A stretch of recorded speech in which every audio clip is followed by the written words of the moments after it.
अगर आप भी चार्ट देखकर कंफ्यूज हो जाते हो और एक कैंडल देखकर एंट्री ले लेते हो और रेड कैंडल देखकर पैनिक हो जाते हो तो ये वीडियो आपके लिए है। मैं भी बिगिनर हूँ और मैं इस वीडियो में वही बताऊंगी जो मैंने सीखा है। क्या एक कैंडल डिसीजन के लिए इनफ होती है? मैं भी पहले यही सोचती थी कि एक कैंडल दिखी और ट्रेड ले लिया। फिर मुझे बाद में समझ आया कि कैंडल तब काम करती है जब वो ट्रेंड के साथ हो। मैं पहले ये करती थी, जैसे मैंने यहाँ पर ग्रीन कैंडल देखी, उसके बाद प्राइस ईएमए के ऊपर गया, ना मैंने वॉल्यूम देखा ना कुछ देखा, बस सिर्फ कैंडल देखी और एक कैंडल देखी और एक कैंडल बनने के बाद ही ग्रीन कैंडल देखी कि ग्रीन कैंडल बन रही है और मैं पहले यही एंट्री ले लेती थी। मैं पेपर ट्रेड की बात कर रही हूँ। जब मैं पेपर ट्रेड कर रही हूँ तो मैंने अभी कुछ टाइम पहले ही ये गलती करी। उसके बाद मुझे समझ में आया कि कैंडल तब काम करती है जब वो ट्रेंड के साथ हो। ठीक है। अप ट्रेंड में ग्रीन कैंडल मीनिंगफुल होती है, डाउन ट्रेंड में ग्रीन कैंडल सिर्फ पल बैक हो सकता है।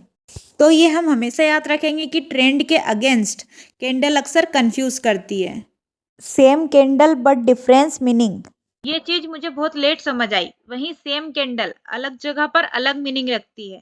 जैसे सपोर्ट पर बनती है तो वो स्ट्रेंथ होती है, ठीक है। अगर रेजिस्टेंस पे बने तो वो क्या, वार्निंग होती है। अब इसीलिए सिर्फ कैंडल नहीं, कैंडल कहाँ बनी है ये ज्यादा इंपॉर्टेंट होता है, कि वो सपोर्ट पे बनी है या रेजिस्टेंस पे बनी है।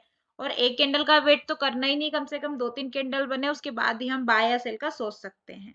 जैसे जो बिगिनर रहते हैं उनकी सबसे बड़ी गलती क्या होती है कि हमने एक कैंडल देखी और रिएक्ट कर दिया, मतलब हमने बाय कर लिया या एंट्री ले ली। मार्केट में नॉइस होता है, फेक मूव आते हैं, इसीलिए हैबिट यही है कि मैं अब यही करती हूँ कि 2-3 कैंडल का बिहेवियर देखती हूँ, उसके बाद ही डिसीजन लेती हूँ। अपन कैंडल के बारे में अगर समझे तो कैंडल की बॉडी क्या बताती है, पावर, और उसकी उसकी जो वीक रहती है वो क्या बताती है, रिजेक्शन। ठीक है। एग्जाम्पल के लिए अगर अपन समझे तो जो लंबी वीक है प्राइस यहाँ टिक नहीं पाया है, और जो small body plus long wick है वो है इनडिसीजन। ठीक है। कैंडल स्टिक सीखना बहुत जरूरी है, पर मैं एक बात ऑनेस्टली बोलूंगी, सिर्फ कैंडल देखकर प्रॉफिट बनाना पॉसिबल नहीं है। मार्केट में सरवाइव करना एक स्किल है और ये स्किल हम साथ में मिलकर सीखेंगे। अगर आप भी बिगिनर हो और अगर आप भी ट्रेडिंग सीख रहे हो तो आप भी मेरी इस जर्नी में जुड़ सकते हो।